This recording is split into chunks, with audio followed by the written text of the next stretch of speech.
Hey everyone, today we're going to talk about why we can't stop thinking about the narcissist. What is it? I feel like I'm over them or I don't care for them, but something within me just keeps thinking about them or the situation or their family, or maybe it's your narcissistic family, whatever the situation. I'm here to help you. I've got just a few bullet points down on the reasons why you might still be thinking about them, okay? Now, I don't know your situation, but I'm going to speak from my experience. I was with the narcissist every single day for a very long time. And when you're with somebody every single day for a very long time, then you are used to them, you're used to their presence, used to their company. And even if that person is toxic, that person is no good for you, it's still something that you're used to, right? It could be like, for example, like a job. You might hate that job, but you're so used to going to that job and you're so used to the co-workers that it's very sad for you to leave, and it's very sad for you to move on to another job. You keep thinking about the previous job, even though you never liked it. It's because it's something that you've been doing for a long time and it's just adjusting to your new life, right? So also, the narcissists are very sneaky with smothering you. Could be with phone calls, could be with stories, it could be with them mirroring who they are to you. And because of that, it's very hard for you to move on because you've now built your perfect soulmate in that person. So when it's time to move on, or if you have moved on, and you haven't grieved the relationship and you haven't come to terms that it was all a facade, it wasn't real. It was real for you, but it wasn't real for them. If you can't get over that point there, it's going to be very, very hard to stop thinking about them. Now, also, like I said before, they mirror who you are. So you feel like this person is like the male or the female version of you. And because of that, you might find it very hard to meet new people, maybe find it very hard to date because you can't really get what you had before. But understand, they found out who you were and molded themselves into that person, okay? And like they say, sometimes opposites attract. Maybe that person may not be just like you, but that's good, that's okay, and that's healthy, okay? But you keep thinking about them, keep thinking what could have been, what could have had. We was meant to get married, we was meant to have babies, we were meant to travel the world, we was meant to do all these things, maybe in your head, maybe they future fake to you, but either way, you had a fantasy in your mind of what the relationship was meant to be. Or do you understand where I'm coming from?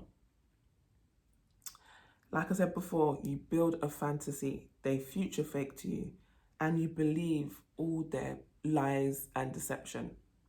And the reason why is because maybe you're a woman or a man of your word. So if you say you're going to do something, you will do it. So you feel like the narcissist is just like you. Remember, they did mirror to you that they were just like you. So you feel like, if I'm a man or a woman of my word, surely the person I am with would be exactly the same, right? No, they were nothing like you. They came into your life to try and become you. They want to take your qualities, your skills, your knowledge, everything about you. When they realized they couldn't do that, they decided to break you down, okay? This is why it's so hard to move on and stay moved on, and mentally and emotionally move on. And I feel like that's the hardest part of moving on.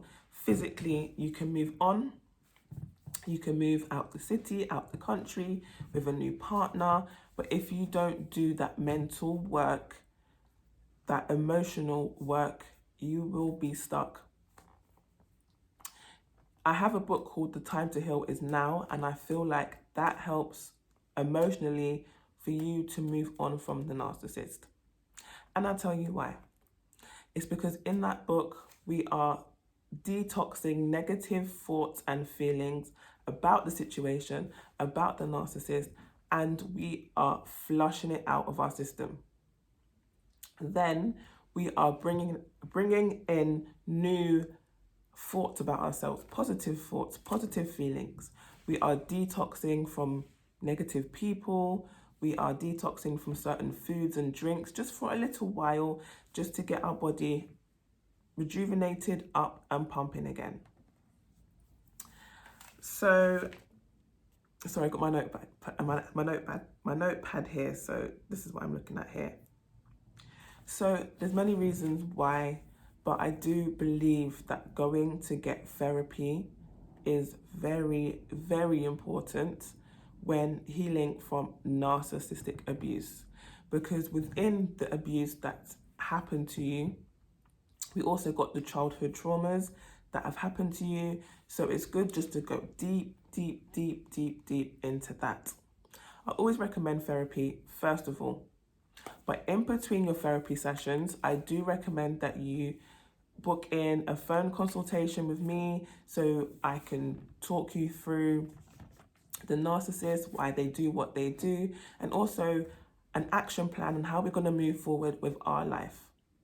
Because we don't want to get stuck into watching lots and lots of videos on narcissists and finding out all about them and not actually finding out about us. Because I feel like that is one of the main things that help you with healing, is finding out why you even attracted this person or people in the first place, okay? Most of the time I do talk about romantic narcissistic relationships, but I also do talk about family narcissistic relationships.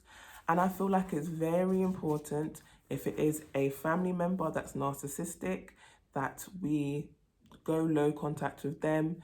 We withhold a lot of information, a lot of feelings away from them. Most people do not go no contact because obviously it's family. The people that do go no contact understand that it's pretty much most of the family, or pretty much all of the family, that they have to cut off because they're going to use other family members as fly monkeys to bring them back into the mess. But in terms of stopping thinking about the narcissist, it takes some effort, it takes a lot of work, and it takes you to have a busy schedule every single day of the week in order to train your mind to think about yourself. Because remember, the narcissist has trained you to think about them, to put them first, or maybe the kids first. So if you do like this video, please hit that like button, please comment and subscribe, and I'm going to see you for my next one. Peace.